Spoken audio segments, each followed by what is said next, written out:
Some people don't feel tired in their relationship because of conflict. They feel tired because they are carrying everything that no one else sees. The invisible remembering, the planning, the tracking, the anticipating, who needs what, when something is due, what the family is forgetting, what could go wrong if no one is paying attention. And over time, that invisible load turns into invisible exhaustion. So today we're going to talk about emotional and mental load in relationships and why feeling unappreciated for that load slowly breaks team energy inside a marriage. This is episode 3 in our Marriage That Feels Like a Team series. This series was created by Coach Suzanne and myself to protect respect, fairness, and partnership over time in your marriage. Because teams don't just share visible work, they also share responsibility for the invisible weight of life. And here's what I want you to reflect on as you are watching this episode.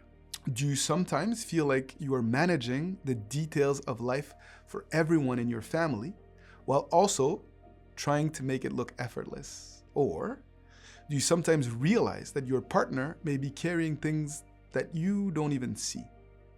Again, no judgment, just trying to raise awareness. Mental and emotional load is often misunderstood. It's not just doing things, doing tasks.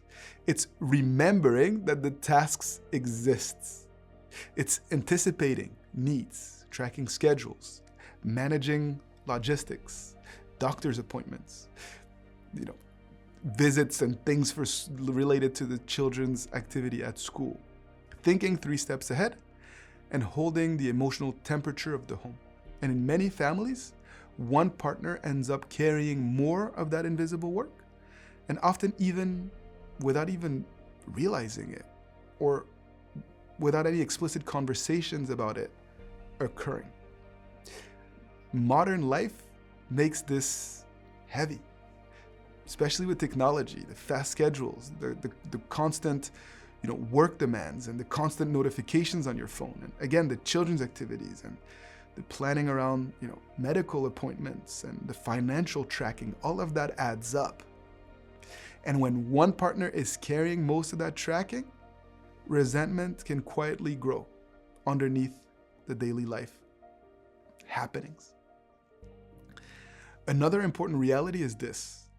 Sometimes mental load differences are not about effort. They can be about patterns or how people were raised. Some people naturally track multiple things all at once, many of the life details all at once.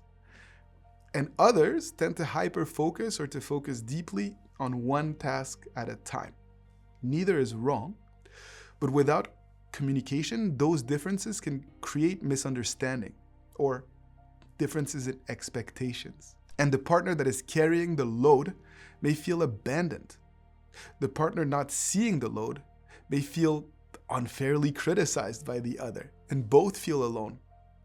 The goal is not perfect equality every day in every task. The goal is conscious teamwork. And one of the healthiest things that couples can do is to actually map out what is being tracked mentally. What appointments, what school details, what household logistics around groceries, shopping, for example, the emotional responsibilities, planning tasks. Sometimes just seeing it written out creates immediate understanding. Another powerful shift is asking what tasks can be fully owned by one partner without reminders. Ownership is very different from helping. Helping means one partner, one person is still managing that task. Ownership means true partnership. And another powerful question is, what are we tracking that may not actually be necessary anymore? There's a mental load that exists because of habits, fears, or just in case type of thinking. And sometimes just releasing unnecessary tracking can free both partners. Another important element that I want you to think about is appreciation. Many couples quietly assume that their partners know that they appreciate what they do. But the mental load work is often invisible. And invisible work needs visible appreciation, needs to be mentioned, shared, actually, communicated. So simple words matter. Like, thank you for keeping track of that. I know that our family runs better because of you. I see how much you carry for us. I'm grateful. These moments actually refill the emotional energy. And if you pause and think about it, most emotional load resentment doesn't come from doing the work. It comes from feeling unseen while doing the work. So expressing gratitude is a sure way to help continue to nurture that sense of teamwork, of appreciation. It fuels the long-term stability of your marriage. And if you're listening to this and unsure, how does my partner actually feel? Where do I begin to have that conversations with them? That's fine. You need to start to ask yourself, do we feel like a team? Do we both feel supported? Do we both feel appreciated? Do we step in for each other when one of us is overwhelmed? And our tool, the Cordia Way, the mirror communication tool, can really help you to ask those questions at timely intervals over time to make sure that you guys are able to stay connected. And you can access that tool, again, in the link below. It's important to make sure that you practice regularly, asking each other these questions. How can I help lighten your load today? Not just once a year when there's a crisis, but regularly. So that the partner that is carrying more of the load can feel supported, but also this partner has the responsibility to ask for help earlier, not after they've burnt out, not after they've been so resentful over many months, but once they first notice that there is strain. And sometimes emotional load shifts requires humility on both sides. One partner needs to learn to ask for help sooner and in the right way with the right spirit.